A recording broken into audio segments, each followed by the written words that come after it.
Əgər toyuq cücələrin daha yaxşı inkişaf eləmirsə, onda bu videonu axıra kimi izləyirsən. Məqsədimiz bizim sırf yemləməyə aid olmalıdır və protein faizi nisbətdə yüksək olmalıdır.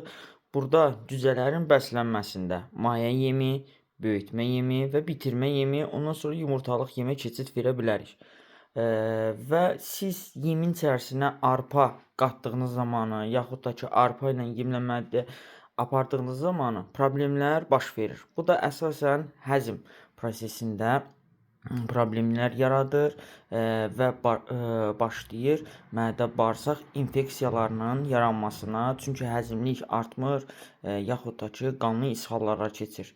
Əgər yeminizi tam hazır vəziyyətdə olmasını istəyirsinizsə, böyütmə yeminə keçid zamanı maya yemindən yenə davam eləyirsiniz.